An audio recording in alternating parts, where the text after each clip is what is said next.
Hello बच्चों, स्वागत है आपका सक्सेस इन हिंदी एकेडमी में। देखिए बच्चों, हमने हिंदी व्याकरण की शुरुआत कर रखी है। इससे पहले मैंने 2 क्लासें अपलोड कर दी हैं। एक बात मैं आपको स्पष्ट कर देना चाहती हूँ कि पहले क्लास नंबर 2 अपलोड कर दी गई और दूसरे नंबर पर क्लास नंबर 1 अपलोड कर दी गई। इसमें कोई गलती वैसे नहीं है, लेकिन क्या है, जैसे मैं बाहर गई हुई थी और जिसने वो क्लास डाली वो क्लास नंबर 2 पहले डाल दी और क्लास नंबर 1 बाद में डाली। नंबर आपको सही मिलेंगे, बस आपको क्लास नंबर का ध्यान रखना है। और इसके साथ ही मैं बता दूं, आपको टेलीग्राम ग्रुप से जुड़ जाना है। वहाँ टेलीग्राम ग्रुप भी बिल्कुल निःशुल्क रहेगा और हम 0 से लेकर 100 तक हिंदी व्याकरण की शुरुआत करने वाले हैं, तैयारी करने वाले हैं। बिल्कुल निःशुल्क रहेगा कंप्लीट कोर्स हिंदी व्याकरण और साहित्य का। 2 क्लासें अपलोड कर दी गई। आज क्लास नंबर 3 का नंबर है। ऐसे ऐसे धीरे धीरे हम क्रमबद्ध रूप से पूरा पाठ्यक्रम करेंगे। और जो बच्चा पहली बार चैनल पर आया है तो चैनल को सब्सक्राइब कर देना, वीडियो को लाइक कर देना और शेयर कर देना, ताकि ज़रूरतमंदों को निःशुल्क रूप से पूरा पाठ्यक्रम मिल सके। और इसके साथ ही जब चैनल को आप सब्सक्राइब करें तो उस पर घंटी वाला निशान दबाना ना भूलें।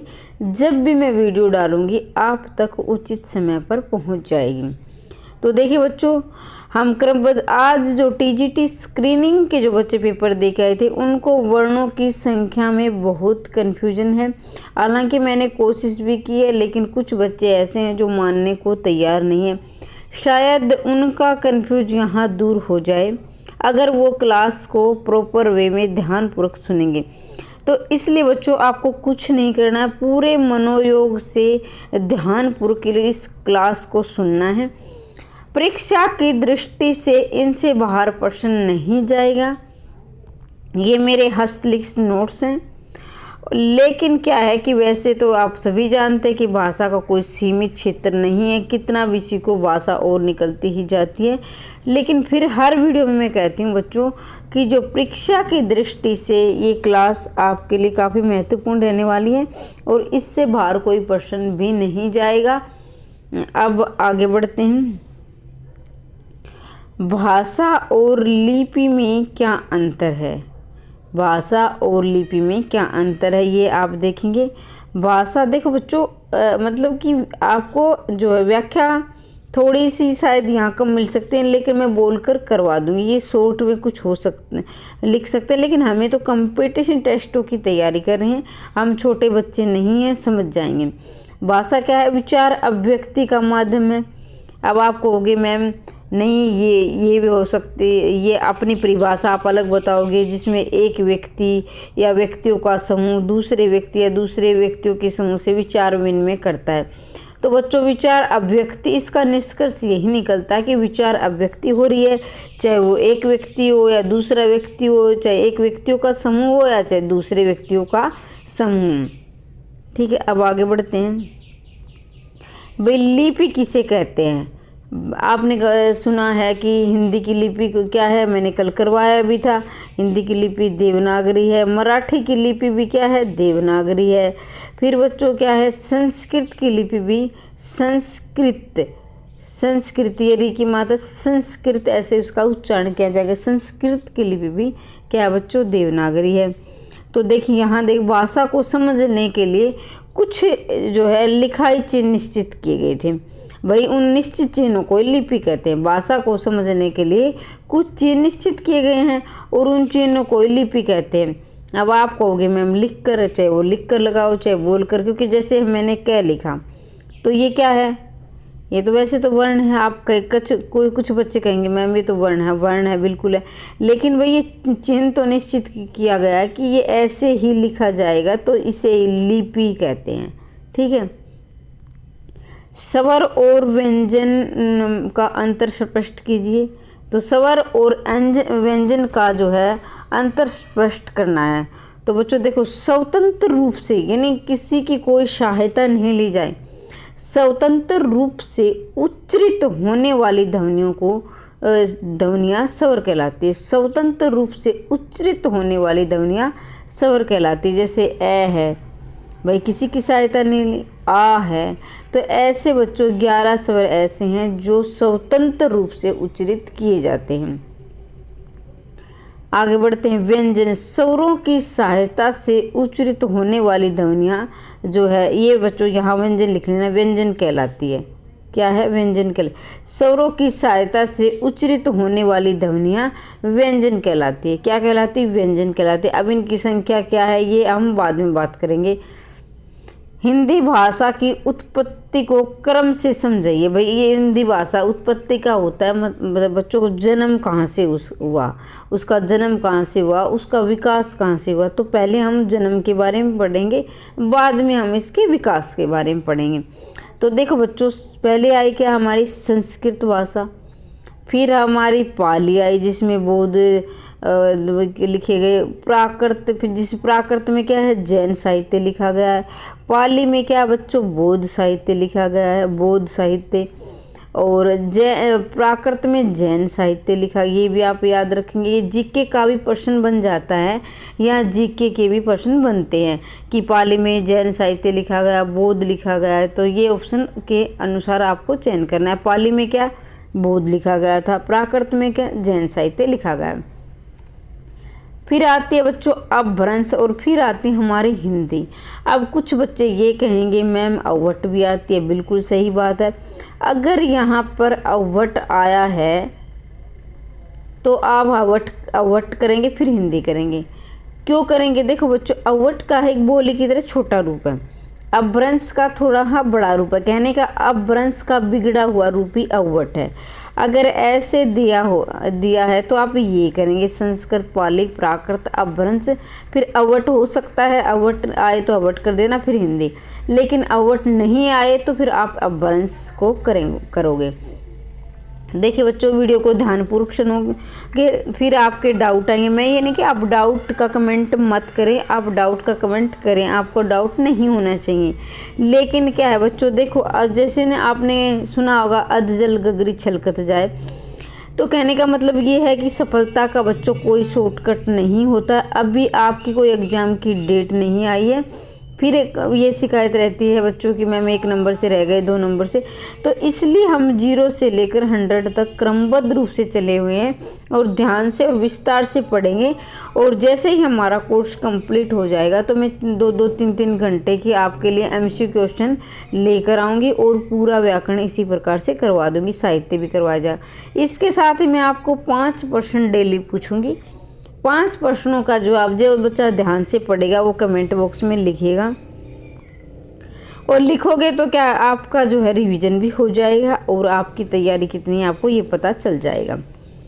तो देखो बच्चों, अब आई संस्कृत। संस्कृत में भी आपके 2 भाग बटे हुए थे। संस्कृत में बच्चों, संस्कृत में 2 भाग बटे हुए थे। पहला था वैदिक संस्कृत, दूसरा था लौकिक संस्कृत।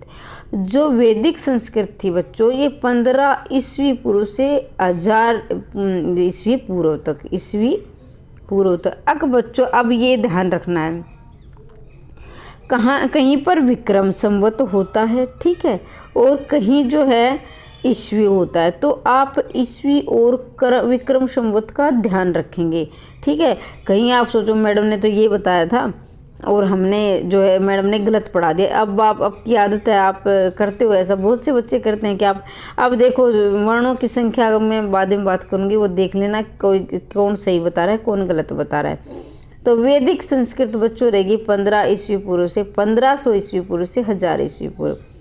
इसमें क्या है बच्चों, वेद लिखे गए थे। और वेदों की संख्या कितनी है बच्चों? वेदों की संख्या आपकी रहेगी 4, ठीक है।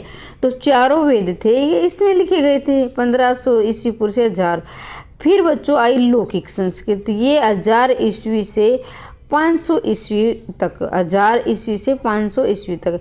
इसमें क्या बच्चों, रामायण और महाभारत की जो रचना लौकिक संस्कृत में की गई। जो लौकिक संस्कृत थी वो वैदिक संस्कृत का थोड़ा सा बिगड़ा हुआ रूप थी, यानी जो आम बोलचाल के थे लोग वो बोलते थे लौकिक संस्कृत थे। और वेद जो है, जो पढ़े लिखे वैदिक संस्कृत पढ़े लिखे लोग थे, जो अच्छी जो संस्कृत का ज्ञान रखते थे वो बोलते थे, ठीक है। अब आई फिर पाली। पाली का समय रहेगा बच्चों 500 ईस्वी से 1 ईस्वी पर, फिर प्राकृत 1 ईस्वी पूर्व से जो है 500 ईस्वी तक, ठीक है। तो इनका आप ध्यान रखेंगे, पाली, प्राकृत और ये इनका जो कि कब से कब तक है, ठीक है।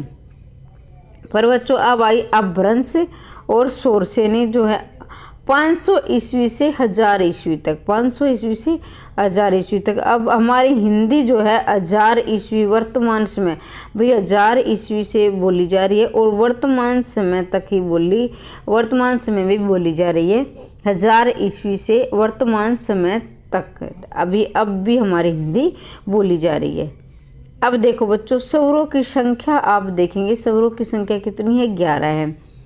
कितनी है स्वरों की संख्या, 11 है। तो बच्चों देखो ए, आ, छोटी ई, बड़ी ई, ऊ, री, ए, आई, ओ, आउ, ठीक है। ऐसे इसका उच्चारण किया जाएगा। अब बच्चों ए की कोई मात्रा नहीं होती है। कुछ बच्चों के लिए अजीब बात होगी, ए की कोई मात्रा नहीं होती है। कुछ बच्चे कहेंगे नहीं मैम ए की मात्रा ये होती है। तो देखो बच्चों ये ए की मात्रा नहीं है, ये आ की मात्रा है, ये लिखा हुआ है। ये ए की मात्रा नहीं है, ये आ की मात्रा है। ए को बच्चों एक क्वेश्चन आप और नोट करते हुए चलेंगे जो मैंने यहाँ नहीं लिखा है। ए को हम उदासीन वर्ण भी कहते हैं, उदासीन वर्ण भी कहते हैं। क्यों कहते हैं उदासीन, क्योंकि इसकी कोई मात्रा नहीं है। ए को उदासीन वर्ण भी कहते हैं, लेकिन भाई हिंदी में ये आता है। अब आगे देखेंगे भाई ये छोटे की मात्रा होती है, ये बड़े की, ये छोटा ऊ की, ये बड़ा ऊ की, और ये री की मात्रा ऐसे होती है, री की मात्रा। अब बच्चों आप ध्यान रखेंगे री क्या है, इसका उच्चारण देखो करके देखना, री ऐसे हो रहा है, ठीक है, ऐसे हो रहा है व्यंजन की तरह। लेकिन भाई ये लिखा क्या है, स्वरों में जाता है। और जहाँ पर भी ध्यान रखेंगे, जहाँ पर भी आपको री का शब्द दिखाई दे जाए, री से बना हुआ, एक मिनट उल्टा लिख, री से बना हुआ आपको शब्द दिखाई दे जाए तो बच्चों वो तत्सम शब्द होता है। 100% कहती हूँ कि री से बना हुआ शब्द तत्सम शब्द होता है। क्यों होता है बच्चों, क्योंकि इसका जो है विकास जो है संस्कृत भाषा से हुआ है। विकास ये हिंदी का नहीं है, संस्कृत भाषा से हुआ है, लेकिन ये स्वरों में लिखा जाता है। अब बात करती हूँ और इसका उच्चारण देखो करके देखो, री ऐसे व्यंजन की तरह होता है। अब आगे भाई ये देख लेना, ये इसकी मात्रा है, ये इसकी है, ए, आई की, ओ, आउ की, ये मात्राएं हैं। अब बच्चों अयोग हुआ, कुछ बच्चे कल कमेंट कर रहे थे कि मेरे पास मैम स्वरों की संख्या 13 होती है। देखो भाई मैं अब आपको फाइनल बार बता देती हूँ कि स्वरों की संख्या 11 होती है और 11 ही होती है, इसमें कोई फेरबदल नहीं है। 11 होती, 11 ही होती है, आप गिनकर देख लेना। जिसको समझ में ना आए वीडियो को दोबारा देख लेना। देखो बच्चों अंग अंग है, अंग अंग है, ये देखो इसका उच्चारण लास्ट में है की तरह हो रहा है, जैसे अंग अंग है। तो देखो बच्चों ये क्या है, विसर्ग लगा होता है और जहाँ पर विसर्ग होता है उसका उच्चारण है की तरह होता है। चाहिए आप करके देख लेना।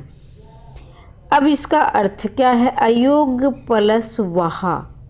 योग का मतलब होता है जोड़, और किसी भी शब्द के आगे अगर हम ए लगा दें तो वो नकारात्मक में चला जाता है, यानी नेगेटिव में चला जाता है, नहीं की सेंस में चला जाता है। तो योग का मतलब होता है जोड़ करना, और ए मैंने लगा दिया तो मतलब ये हुआ कि जोड़ नहीं होता, वह फिर भी वहन यानी अर्थ वहन करते हैं। इनका किसी के साथ जोड़ नहीं होता है, फिर भी ये अर्थ वहन करते हैं। अब आप इसे समझेंगे विस्तार से। ये लिखे तो स्वरों के साथ जाते हैं, लेकिन इनका उच्चारण व्यंजन की तरह होता है। मैंने कहा ना है की आवाज़ आती है लास्ट में, तो ये लिखे तो क्या है स्वरों के साथ जाते हैं, लेकिन इनका उच्चारण बच्चों व्यंजन की तरह होता है, लेकिन फिर भी ये अर्थ वहन करते हैं, इसलिए इसे अयोगवाह कहा जाता है। और अयोगवाह की संख्या हिंदी में 2 ही है, 2 ही होती है, इससे कम और ज़्यादा नहीं होती है। इस बात का ध्यान रखेंगे। अब आगे बढ़ते हैं व्यंजन। वे वर्ण जो स्वरों की सहायता से बोले जाते हैं उन्हें व्यंजन कहते हैं, ठीक है। और जो स्वर होते हैं वो बिना किसी की सहायता से बोले जाते हैं। स्वर क्या है, बिना किसी की सहायता से बोले जाते हैं। और व्यंजन जो स्वरों की सहायता से बोले जाते हैं, इस बात का ध्यान रखेंगे। व्यंजनों की संख्या बच्चों कितनी है, 33 है। 11 स्वर हो गए, व्यंजन कितने हो गए, 33। अब देखो जो छोटे बच्चे हैं जो 8वीं तक के, वो 44 करेंगे, क्योंकि उनमें इतना ही पढ़ा जाता है भाई। मूल, ध्यान दीजिए, अगर आपसे पूछा जाए मूल व साधारण वर्ण, मूल व साधारण वर्ण, तो बच्चों आपका उत्तर रहेगा 44। इस बात को ध्यान करेंगे या नोट भी कर सकते हैं। मूल व साधारण वर्णों की संख्या होती है 44। अब बच्चों देखो कुल वर्णों की संख्या होती है, अगर कुल लग जाए कुल वर्णों की संख्या तो बच्चों होती है 52, ठीक है। अब देखें कैसे मैं तक 25 सपर्श व्यंजन है। अब देखो बच्चों यहाँ आपको थोड़ा सा और ध्यानपूर्वक सुनना है, बिल्कुल मनोयोग से सुनना है यहाँ, क्योंकि आप यहाँ गलती कर सकते हो और फिर आप ये कहोगे मैडम आप ही ने तो बताया था, आपने गलत बता दिया। लेकिन यहाँ आप कंफ्यूज होंगे और बहुत से बच्चे शायद मेरे बताने के बाद भी कंफ्यूज हो, इसलिए बोल रही हूँ यहाँ आप ध्यानपूर्वक सुनोगे। फिर भी समझ में नहीं आता तो वीडियो को 2-3 बार सुन लिया करो, अपने आप आपका कंफ्यूज दूर हो जाएगा। अगर मैं बताऊंगी तो भी कुछ, क्योंकि पता है जब तक हम अपने साइकोलॉजी या पेडागोजी साइकोलॉजी में हम पढ़ते हैं कि करके सीखना, यानी जब तक आपको खुद नहीं जचेगा, खुद आप कर कर नहीं देखोगे, तब तक आपके दिमाग में कंफ्यूज ही रहेगा कि कहीं मैं हमने गलत तो नहीं बता दिया। तो बच्चों खुद ध्यान से समझो और उसे करके भी देखो अप्लाई। अब देखो कैसे मैं तक बच्चों होते हैं सपर्श व्यंजन, 25 होते हैं कैसे मैं तक, यानी वर्ग आप गिन लेना, ये होते हैं बच्चों वर्गीय व्यंजन। कितने होते हैं, वर्गीय। जैसे आप जिसको ये कुछ बच्चों के सीरियल वाइज यानी क्रमबद्ध लगाने में भी गलती कर देते हैं, जैसे कचट तप, कचट तप, ऐसे आप 2-3 बार बोलोगे कचट तप तो आपको याद हो जाएगा। जैसे कै वर्ग से कै ख ग गड़ है, च से च छ है, टैट से ट वर्ग का, और तय से फिर तय थे दे देने, और पै से पै बने, यानी पै वर्ग, कै वर्ग, च वर्ग, ट वर्ग, तय वर्ग, पै वर्ग, ठीक है। ऐसे बनेंगे, ये ऐसे हो जाएंगे हमारे 25। अब देखो बच्चों ये देखो मैंने यहाँ मैंने 4 लिए हैं, और 4 क्यों लिए ये मैं आपको स्पष्ट कर देना चाहूँगी। और मैंने च वर्ग को यहाँ क्यों छोड़ दिया, वैसे मैंने इसको लिख दिया, इसलिए लिखा यहाँ मैंने अधूरा इसलिए लिखा ताकि आपको इसका क्रमबद्ध रूप का पता चल सके, लेकिन मैंने इसको अधूरा क्यों छोड़ा ये भी मैं आपको स्पष्ट करने वाली हूँ अब, लेकिन ध्यान से सुनेंगे। देखिए बच्चों यहाँ से यहाँ तक ये कितने हो गए, 16। तो इनको क्या बोलते हैं बच्चों, ये देखिए मैं अभी स्पष्ट करूँगी। देखो यहाँ से 25 क्या होते हैं, सपर्श व्यंजन होते हैं, ठीक है।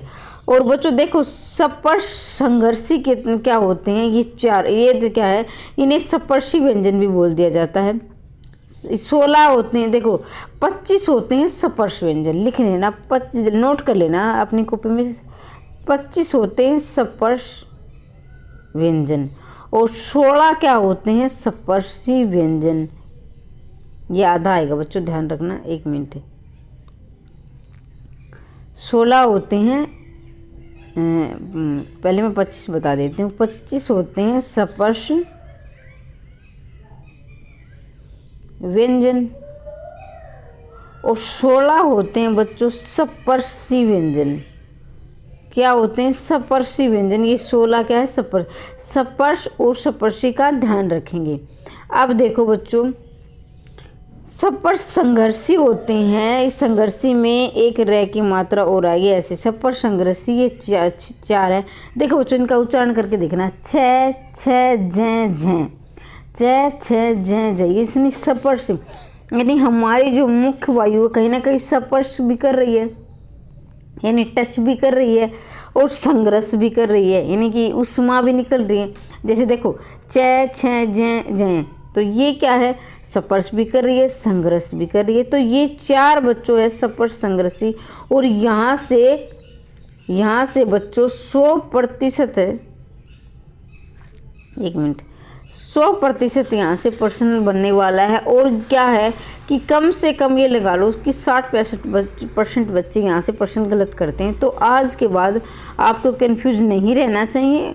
फिर भी आपको कोई जो है कमेंट बॉक्स में लिख देना, लेकिन वीडियो को 2-3 बार सुन लेना, अपने आप आपका डाउट क्लियर हो जाएगा। अब बच्चों सप्तसंघर्षी कितने हैं? 4। और सप्तर्षि कितने हैं? सप्तर्षि कितने हैं? 16 है। और सप्तर्षि कितने हैं? 25 हैं। और सप्तसंघर्षी कितनी है? 4 है। और फिर संघर्षी यानी केवल और केवल संघर्षी आ जाए तो ये 4 है। उसमें जैसे स है, इसे उसमें व्यंजन भी, इनके 2 नाम हैं। जैसे उसमें टीजीटी में पूछा गया था ना, उपविराम, विसर्ग, अर्धविराम, तो ये कुछ बच्चे कह रहे थे हम तो RTI लगाएंगे। ठीक है भाई, लगा दो। तो इसलिए मैं कह रही हूँ कि यहाँ भी आप कई, जैसे आपका देखो उदाहरण के लिए बिल्कुल आसान तरीके से समझाऊंगी। जैसे आपका घर में नाम क्या होता है? सोनू, मोनू, डोलू, जो भी आप बोलते हैं, घर में भी नाम होता है आपका। फिर आपका वास्तविक नाम जैसे आपके डॉक्यूमेंट्स में होता है। किसी का ऐसा भी होता है कि जैसे बचपन में आंगनबाड़ी वगैरह में कुछ और नाम लिखवा दिया। ठीक है, तो वही चक्कर उस प्रश्न का है, उसमें उपविराम, विसर्ग, अर्धविराम। तो बच्चों उसके 3 नाम, इसी तरह इनके भी आपको 2-3 नाम मिलेंगे। जैसे इसका एक नाम हो गया संघर्षी और एक हो गया उष्म। तो इनके नाम क्यों पड़ेगी मैं आपको बताने वाली हूँ। स है, ये 4 क्या है? उष्म, ये संघर्षी व्यंजन है। ये भी इसका नाम है, ये भी है, इसके 2 नाम है। ठीक है, अब बच्चों मैं ये बात कर देना चाहती हूँ कि इनका ये नाम क्यों पड़ा। देखो बच्चों, इनका सपर्श नाम ये पड़ा कि इन 25 का सपर्श नाम, क्योंकि देखो जब हम बोल रहे हैं ये मुख्य अवयव कहीं ना कहीं जीभ से हो रहे, कहीं दांत से व्यंजन ध्वनि निकल रही है, कहीं दांतों से निकल रही है, कहीं जीभ से निकल रही है, कहीं कंठ से निकल रही है, और कहीं फिर तालु से, मूर्धा से निकल रही है।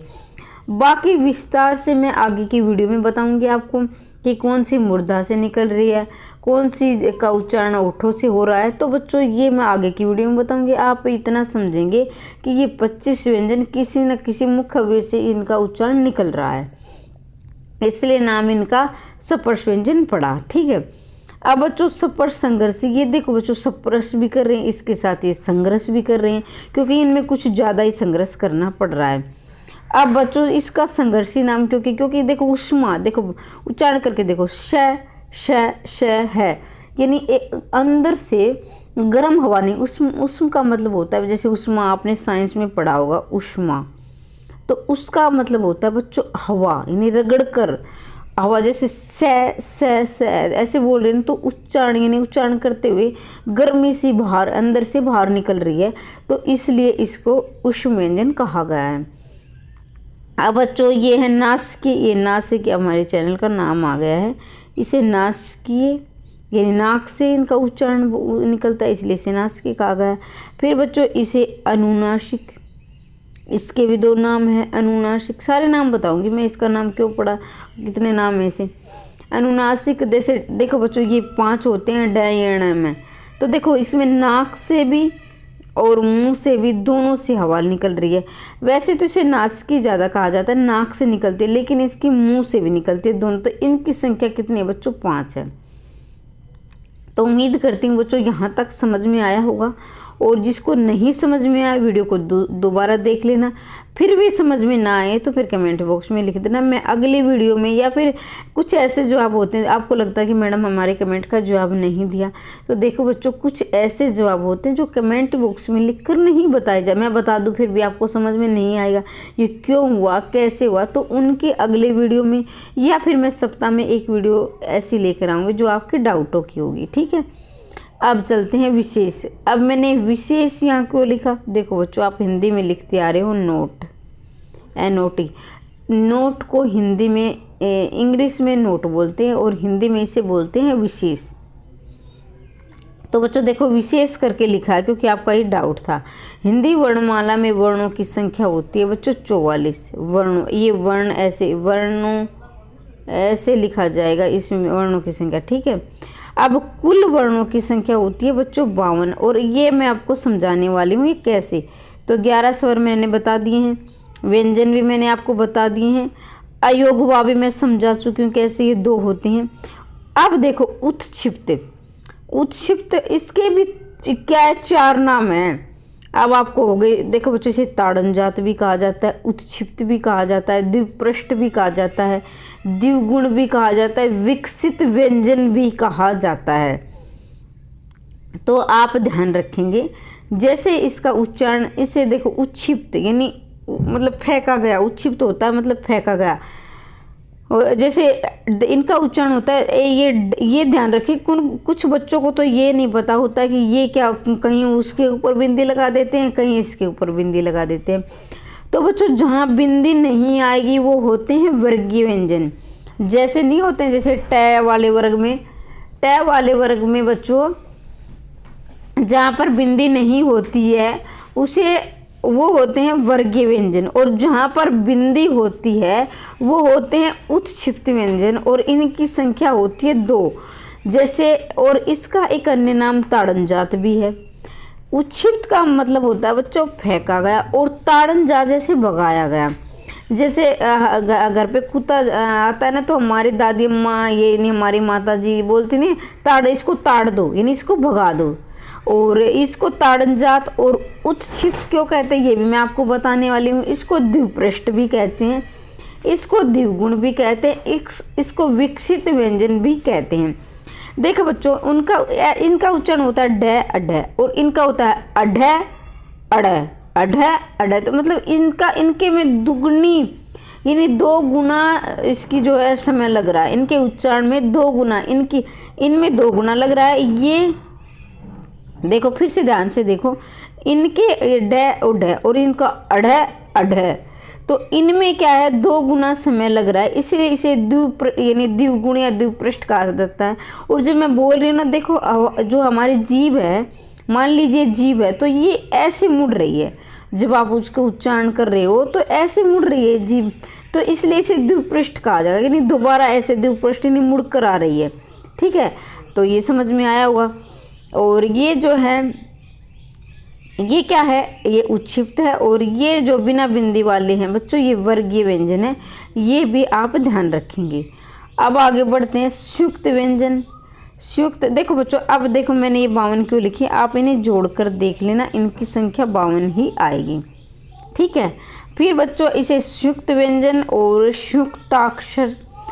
अब कहोगे आप मैम कुछ बच्चे ऐसे होते हैं कि ये आपने गलत लिख दिया, ये ऐसे आएगा, ये तो देखना बच्चों इसको मैं आपको तोड़कर समझाने वाली हूँ। देखो बच्चों मैंने अभी थोड़ी देर पहले आपको समझाया कि ए की कोई मात्रा नहीं होती है, उदासीन होता है, और आ की मात्रा देखो बच्चों ये होती है।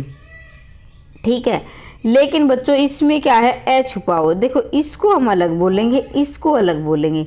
तो संयुक्त इसको जो हम तोड़ेंगे तो ये बनेगा संयुक्त प्लस में अक्षर, संयुक्त प्लस में अक्षर, तो ये संयुक्ताक्षर, इसको मैंने जोड़कर लिख दिया, ये संयुक्त व्यंजन, ये इसको इकट्ठे लिख दिया, इसको मैंने जोड़कर लिख दिया। ठीक है, तो संयुक्ताक्षर इसका उच्चारण होगा। इसका होता है अक्षर, जिसको आप क्षत्रिय पढ़ते थे, त्रिशूल पढ़ते थे, अज्ञ ज्ञानी पढ़ते थे, और सिर्फ अक्षत्र इसको अज्ञ बोलते हैं, इसका उच्चारण आप ऐसे करते हो अज्ञ। लेकिन भाई ये हमारी जैसे ठीक ये भी है क्योंकि हमारे बोलचाल में आ गया, अब इसको ठीक मान लिया गया।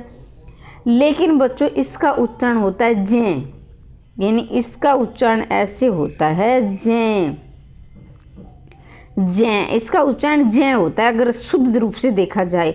अब कुछ बच्चे कहेंगे मैडम गलत बता रही, क्योंकि देखो बच्चों अब आगे आप इसको जो तोड़ोगे तो आपको पता चल जाएगा, लेकिन हम इसका उच्चारण अज्ञे करते हैं, ऐसे करते हैं अज्ञे की तरह। लेकिन ठीक ये भी है, क्यों ठीक है, क्योंकि ये बोलचाल में अब आ गया तो इसको भी मान्यता देगी। लेकिन अगर देवनागरी लिपि की दृष्टि से देखा जाए, देवनागरी भाषा की दृष्टि से देखा जाए, तो जो देवनागरी हमारी भाषा वैज्ञानिक भाषा, तो ये उसकी दृष्टि से ये ठीक है, बोलचाल की दृष्टि से ये ठीक है, वैसे दोनों ही ठीक है। लेकिन अगर आप शुद्ध रूप से देखा जाए तो ये पहले रूप आप पहले इसको मानेंगे, दूसरा नंबर इसको डालेंगे। ठीक है, अब बच्चों संयुक्त व्यंजन को कैसे तोड़ेंगे ये मैंने तोड़कर दिखाया है। ये मैंने दोनों इसलिए दिखाया क्योंकि कुछ बच्चे कहेंगे मैडम आप गलत बता रही हो। देखो बच्चों, जितनी गहराई से आप पढ़ते जाओगे, आप रटो नहींगे, तो उतना ही आपका कॉन्सेप्ट क्लियर होता चला जाएगा। ठीक है, उतना ही क्लियर होता चला जाएगा। फिर आप दूसरों को ये नहीं कहोगे कि आप गलत बता रहे हो। देखिए बच्चों, मैं आपको गलत नहीं ठहरा रही हूँ, क्योंकि हम जैसे मैं भी जब तैयारी कर रही थी ना, तो मुझे भी ये अच्छा ये ऐसे भी होता है क्या। अब मैं धीरे धीरे अपने ज्ञान का विस्तार करने लगी, तो मुझे और ज्ञान, और मैं हर दिन मैं कहती हूँ कि हर कुछ जो है मानते शिक्षक, मैं शिक्षक हूँ। मैं कहती हूँ कि इंसान को पूरी ज़िंदगी स्टूडेंट ही बनकर जीना चाहिए, ताकि अपने ज्ञान का विस्तार करता रहे। तो बच्चों देखो, अक्षेत्र अज्ञे या जय और श्रय। देखो यहाँ पर मैंने सिर्फ कै पर हलंत लगाया। इसका जो है जब हम वो लिखते हैं क्रम वाइज लिखते हैं ना, जैसे जिसको हिंदी में आप डिक्शनरी बोलते हो, तो हमारी क्या है शब्दकोश, हम क्या बोलते हैं शब्दकोश। तो उसके अकॉर्डिंग ये कै के बाद लिखा जाएगा। ठीक है, कै के बाद लिखा जाएगा। तो कै इसमें आधा है, स पूरा है, फिर तय प्लस देखो उच्चारण त्रय, तय इसमें आधा है, रे पूरा, त्रय ऐसे उच्चारण होता है ना। इसका मैंने कहा था ना जय, तो जय इसमें आधा है, और ये पंचम ये जय पूरा है। फिर इसका उच्चारण होता है बच्चों श्रय, तो स हमारा क्या है आधा है, और रे इसमें पूरा है। ठीक है, हम आगे बढ़ते हैं। ये तो देखो बच्चों, इसमें क्या अंतर है। अगर इसमें मैंने ध्यान दीजिए कै प्लस में से, अगर मैंने इसके नीचे भी हलंत लगा दिया, तो मतलब कि ए क्या है, इसका भार निकल गया, तो हमें ए यहाँ लिखना पड़ेगा। क्योंकि यहाँ पर अगर मैंने हलंत लगा दिया, हलंत जहाँ लग जाता है तो हिंदी में वो वर्ण बच्चों आधा हो जाता है। तो देखो यहाँ भी हलंत लगा दिया, यहाँ लगा दिया, तो इसको ए को हमें बाहर निकालना पड़ेगा। लेकिन यहाँ मैंने हलंत नहीं लगाया है, तो इसे ऐसे लिखेंगे। लेकिन अगर हम इस पर भी हलंत लगा देते हैं, तो फिर क्या है, ए भी हमें बाहर निकालना पड़ेगा। तो बच्चों मैं उम्मीद करती हूँ कि आपको ये समझ में आया होगा। फिर आगे बढ़ते हैं। इसका मैंने एक चार्ट बनाया है। अब आप चार्ट को ऐसे आपको समझ में नहीं आएगा, मैं इसको समझाऊंगी, फिर आपको समझ में आ जाएगा। देखो बच्चों, मैंने ये इतना छोटा एक बिंदी ये लिख दी। ठीक है, 1 मिनट ये लिख दी, इसको कहेंगे हम मातृभाषा। अब कुछ बच्चे ये भी कहेंगे नहीं मैम ये तो क्या है कि फुल स्टॉप है, तो इसका कोई औचित्य है समझाने का, ध्यान देंगे। मातृभाषा, तो कुछ बच्चे ही कहेंगे कि मैम माँ के द्वारा बोली जाने वाली भाषा। बिल्कुल ठीक है, माँ के द्वारा जो बच्चा सीखता है, जो बचपन से सीखता है। लेकिन बच्चों ये हमारी अधूरी भाषा है। क्या है, हमारी अधूरी भाषा है। तो मतलब अधूरी परिभाषा है, भाषा नहीं अधूरी परिभाषा है। माँ के द्वारा, मात्र का मतलब होता है माता, तो बच्चे रट लेते हैं कि माँ के द्वारा बोली थी। ये बात बिल्कुल ठीक है, माँ के द्वारा, माँ से सीखता है बच्चा। लेकिन बच्चों हमारे जो परिवार की भाषा, जैसे सिर्फ नहीं हमारी माँ ही नहीं सिखाएगी, हमारे पापा है या हमारे जो भाई बहन जो परिवार में बोलते हैं, नहीं बिल्कुल छोटा सी जो बच्चा परिवार से सीखता है वो हमारी मातृभाषा होती है। जैसे मैं माँ और परिवार के अन्य सदस्य बोलते हैं उसे मातृभाषा कहते हैं। फिर थोड़ा सा क्षेत्र विस्तार हो जाता है। इस बिंदु को मैंने थोड़ा सा मैंने बड़ा बना दिया, थोड़ा सा 1 मिनट इसको मैंने थोड़ा सा भी ऐसे बड़ा बना दिया, समझ जाएं आप। इसकी अपेक्षा थोड़ा सा बड़ा हो गया तो उसे बोली बोलते हैं। इसका क्षेत्र सीमित होता है, यानी जैसे कि हमारी हरियाणा में बोली जा रही है, जैसे हरियाणवी जो है, ठीक है। फिर हमारी आती है उपभाषा। इसमें कोई भी मतलब अभी थोड़ा बहुत लिखने लगा, जैसे कहते हैं ना ये नहीं 5-10 मील की, यानी हरियाणा में भी आपने लगा लीजिए कि थोड़ा सा क्या है, थोड़ा सा यूँ लगा लीजिए, थोड़ा सा इधर की ये भाषा फिर थोड़ा सा और बदलेगी, यानी 5-10 मील यानी 5-10 किलोमीटर के बाद थोड़ी सी और बदल जाएगी, फिर थोड़ी और बदल जाएगी। ऐसे आपने सुना भी होगा ना, क्या होता है कि 4 कोस पर वाणी बदले 5 कोस पर पानी, यानी थोड़ी सी दूर जाने पर पानी बदल जाता है, थोड़ी सी और दूर जाने पर भाषा बदल जाती है। तो वही बोली का बिल्कुल स्टिक वो जो है कहावत है। फिर बच्चों उपभाषा आती, बोली से थोड़ा सा बड़ा होती है, तो यानी थोड़ा बहुत सीमित साहित्य, यानी थोड़ा बहुत सीमित साहित्य उसमें लिखा जाता है, और बोली से थोड़ा सा बड़ा होता है। जैसे भोजपुरी है, जैसे भोजपुरी है तो क्या है, उसमें क्या है, भोजपुरी में भाई, भोजपुरी में क्या है, साहित्य लिखा गया है लेकिन थोड़ा बहुत लिखा गया है, बोली से थोड़ा सा बड़ा है, लेकिन क्या है, भाषा से थोड़ा छोटा है।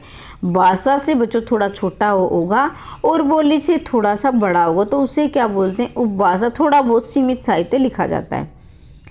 पर फिर वही बच्चों आगे आते हैं, ये हमारी बन गई भाषा। ये थी क्या, हमारी बोली, नहीं मातृभाषा। फिर ये क्या थी, हमारी बोली। और फिर ये क्या थी, हमारी उपभाषा। ये हमारी बन गई भाषा।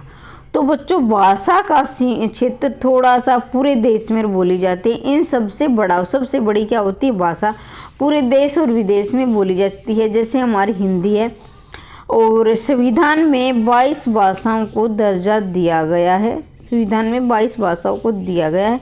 ये मैं आगे बताऊंगी किस अनुच्छेद में दिया गया है, कब दिया गया है, ठीक है। आप इतना ही समझेंगे।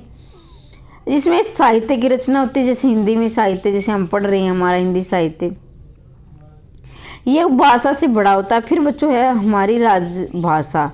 कुछ बच्चों को यहाँ कन्फ्यूज होता है कि हम हिंदी हमारी राष्ट्रभाषा है या राजभाषा है। तो देखो बच्चों, जिसमें राजकीय कार्यालयों में जो भाषा, जैसे हमारे कोर्ट के काम है, जैसे हमारे स्कूलों के काम है, या किसी भी जैसे हमारे कोर्ट स्कूल के किसी भी राजकाज के जो काम है, यानी जिसमें हमारा जो ऑफिशियल कार्य होता है वो हमारी क्या होती है, राजभाषा। तो हिंदी हमारी क्या है, राजभाषा है। इसे कब 14 सितंबर 1949 को संविधान में राजभाषा का दर्जा दिया गया था, ये मैं आगे बताऊंगी। फिर बच्चों राष्ट्रभाषा, संपूर्ण देश की भाषा राष्ट्रभाषा होती है। अगर देखा जाए तो इसका राजभाषा से भी बड़ा दर्जा होता है।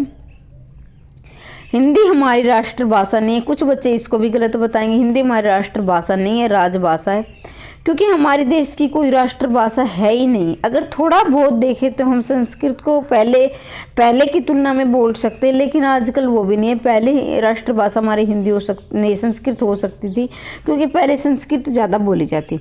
लेकिन भाई अब क्या है, हमारी 22 भाषाओं को दर्जा दे दिया गया है। तो हमारे देश में, पूरे देश में 22 भाषाएँ बोली गई हैं। तो इसलिए 22 भाषाएं बोली गई। तो हिंदी हमारी राजभाषा है, ना कि हमारी राष्ट्रभाषा, क्योंकि ये हमारे संपूर्ण देश में नहीं बोली जाती। जैसे आप हमारे नागालैंड वगैरह में अंग्रेजी बोली जाती है, नागालैंड वगैरह में अंग्रेजी बोली जाती है, वहीं हिंदी लोग जानते भी नहीं हैं। तो इसलिए हिंदी हमारी राजभाषा है। उम्मीद करती हूँ कि आपको समझ में आया होगा। अब देखो बच्चों, ये मैं बता चुकी हूँ कि बोली का क्षेत्र क्या है। बोली छोटे क्षेत्र में बोली जाती है, स्थानीय लोग इसका प्रयोग करते हैं जैसे, और इसका कोई लिखित साहित्य नहीं होता है, इसलिए इसे बोली कहते हैं। ये मैं बता चुकी। उपभाषा क्या है, बोली से थोड़ा सा बड़ा क्षेत्र होता है। और क्या है इसमें, जैसे ब्रजभाषा है हमारी, ब्रजभाषा क्या है, उपभाषा है हमारी, क्योंकि इसमें हल्का फुल्का साहित्य लिखा गया है। अब कहोगे नहीं मैम सूरदास ने भी तो लिखे, भाई लिखे हैं, ये धीरे धीरे उपभाषा का रूप, ये बिल्कुल भाषा का नहीं, उपभाषा का रूप है। क्योंकि ब्रजभाषा जो हमारी उपभाषा है, और सूरदास ने इसमें साहित्य लिखा है, लेकिन इतना विस्तार भी नहीं है, थोड़ा बहुत जैसे तुलसी ने लिख दिया, इसने लिख दिया। तो कहने का मतलब ये धीरे धीरे उपभाषा का रूप भी ले चुकी है, पहले ये उपभाषा होती थी। अब देखो, जो भाषा क्या है, ये विस्तृत क्षेत्र में बोली जाती है, संचार माध्यमों से हम इसका प्रयोग करते हैं। और क्या साहित्य में खूब, इसमें बहुत सारा साहित्य लिखा जाता है। नहीं, हिंदी जो हमारी भाषा है। फिर बच्चों राजभाषा क्या है, जैसे 14 सितंबर 1949 को क्या है, हमारी हिंदी को राजभाषा का दर्जा दिया गया। अनुच्छेद आप याद रखेंगे, अनुच्छेद 343 में ये कहा गया कि हिंदी हमारी संघ की राजभाषा है। हिंदी क्या है, हमारी संघ की राजभाषा है। 343 अनुच्छेद में कहा गया है 14 सितंबर 1949 को भारत के संविधान ने इसे राजभाषा का, संघ भाषा का दर्जा दे दिया। और लिपि क्या रहेगी इसकी, देवनागरी है। बाकी विस्तार से मैं इसको आगे बताऊंगी। अब देखो बच्चों, ये आपके लिए नया शब्द होगा, राजनयिक शब्द। दो देशों के बीच पत्र व्यवहार होता है, उसे राजनयिक भाषा कहते हैं। दो देशों के बीच पत्र व्यवहार होता है, उसे राजनयिक भाषा कहते हैं। फिर बच्चों एक होती है हमारी मिश्रित भाषा। दो भाषाओं बोलियों को मिलाकर इसे मिश्रित भाषा बन जाती है। देखो जैसे मैंने दो बोलियां या राजस्थानी प्लस हरियाणवी मिला ली, तो ये मिश्रित भाषा होगी। मान लीजिए जैसे ये राजस्थान है और ये हरियाणा है, ठीक है, तो यहाँ क्या है, बाउंड्री है, तो क्या है, ये इधर के लोग इधर जाएंगे, इधर के लोग इधर जाएंगे, ठीक है। इधर उधर जाने से क्या है, इन लोगों पर इस भाषा का भी प्रभाव पड़ेगा। मान लीजिए राजस्थानी है, ये हरियाणवी है, तो हरियाणवी का भी प्रभाव पड़ेगा, राजस्थानी का भी प्रभाव पड़ेगा। तो भाई ये तो आदमी क्या बोलेंगे, मिश्रित भाषा ही बोलेंगे ना, यहाँ के रहने वाले लोग तो मिश्रित भाषा ही बोलेंगे, तो इसलिए इसे मिश्रित। अब बच्चों भाषा के माध्यम क्या है, 3 है। देखो बच्चों छोटे बच्चे होते हैं ना, उसको हम क्या है, 2 ही बताते हैं, बोलकर लिखकर। लेकिन बच्चों इसकी कुल देखा जाए तो 3 है इसके, यानी 5वीं 6वीं तक हम 2 ही बताते हैं, बोलकर लिखकर। तो ये सांकेतिक जैसे हम जाते हैं ना, ये मैं पहले की वीडियो में बता चुकी हूँ, लेकिन मैंने फिर से रिपीट कर दिया ताकि अच्छे जो बच्चे और जुड़े हैं उनका रिवीजन हो जाए, और ये महत्वपूर्ण है, इसलिए वैसे मैं इसको बता चुकी। जैसे हमारे जो हमारे ट्रैफिक के नियम होते हैं कि इधर जाना है, फिर ऊपर जाना है, ऐसे जाना है, तो ये सांकेतिक भाषा रहेगी। विश्व में सबसे ज़्यादा बोली जाने वाली भाषा याद रखेंगे, कुछ बच्चे हिंदी कहेंगे, तो बच्चों हिंदी हमारे 3रे नंबर पर बोली जाती है। पहले नंबर पर रहेगी चीनी का दूसरा नाम क्या है, मंदारिन है। जैसे मंदारिन, चीनी, मंदारिन, और दूसरे नंबर पर अंग्रेजी बोली जाती है, और 3रे नंबर हिंदी बोली जाती है। और भारत में अगर ये पूछा जाए, भारत में सबसे ज़्यादा कौन सी बोली बोली जाती है, तो भोजपुरी बोली जाती है। अब बच्चों भाषा के कौशल रहेंगे, पहले सुनना, फिर बोलना, फिर पढ़ना लिखना। जैसे शिक्षक क्लास में पढ़ाता है, पहले तो क्या है, आप सुनते हो, पढ़ाता है, तो फिर क्या है, वो प्रश्न पूछता है, फिर आप बोलते हो, फिर क्या है, आप पढ़ते हो, फिर आप लिखकर भी दिखाते हो। तो मारिया मॉन्टेसरी कहती है कि बच्चों का ऐसे नहीं, सिर्फ मारिया मॉन्टेसरी कहती है, बाकी सारे ये कहते हैं, लेकिन मारिया मॉन्टेसरी क्या कहते हैं कि पहले सुनो, फिर बोलो, फिर ये सिर्फ ये बाद वाला बदल लेना, या पढ़ना या लिखना करने। वैसे मैं करवा चुकी हूँ, लेकिन फिर से मैंने रिवीजन करवा दिया है। राजभाषा क्या है, हमारे जो है 10 राज्यों में बोली जाती है, और हमारे केंद्र शासित प्रदेश दिल्ली में, ठीक है। तो ये याद कर लेना। यहाँ से प्रश्न हमेशा बनते हैं, किस राज्य में हिंदी बोली जाती है, किस में नहीं बोली जाती है, तो ये देखेंगे उत्तर प्रदेश, बिहार, मध्य प्रदेश, राजस्थान, छत्तीसगढ़, झारखंड, उत्तरांचल, हरियाणा, हिमाचल। तो यहाँ पर ऐसे हरियाणा, ऐसे हिमाचल, ये तो आप राजभाषा हिंदी याद कर लेंगे, और बाकी आप इसे याद कर लेना। अब बच्चों क्या द्वितीय भाषा का दर्जा किस में दिया गया, ऑप्शन आपको मिल जाएगा कि ये इनमें से ही दे देंगे। जैसे उत्तर प्रदेश दे दिया, बिहार दे दिया, मध्य प्रदेश, एक ये दे देंगे पंजाब। ये प्रश्न आया हुआ है। जैसे 3 ये उत्तर प्रदेश, बिहार, मध्य प्रदेश, पंजाब, कौन से राज्य में जो हिंदी को द्वितीय भाषा का दर्जा दिया गया है, तो बच्चों आप करेंगे पंजाब राज्य में जो है हिंदी भाषा को द्वितीय भाषा का दर्जा दिया गया है। ये आप याद रखेंगे। ये भी मैं बता चुकी हूँ कि हिंदी 3रे नंबर पर, पहले नंबर पर चीनी, मंदारिन, दूसरे नंबर पर अंग्रेजी। तो बच्चों आज के लिए इतना ही। अगर आपने चैनल को सब्सक्राइब नहीं किया तो सब्सक्राइब कर लेना, घंटी वाले निशान को दबा देना, अपने डाउट कमेंट बॉक्स में लिख देना। टेलीग्राम पर निःशुल्क रूप से जुड़ सकते हैं, वहाँ पर मैं आपके डाउट क्लियर करती रहूँगी, पिक वगैरह डालती रहूँगी। इसके साथ पाठ्यक्रम से संबंधित जानकारी भी आपको मिलेगी। आप आपस में डाउट है चैट भी कर सकते हो, तो टेलीग्राम निःशुल्क, वहाँ से जुड़े आप।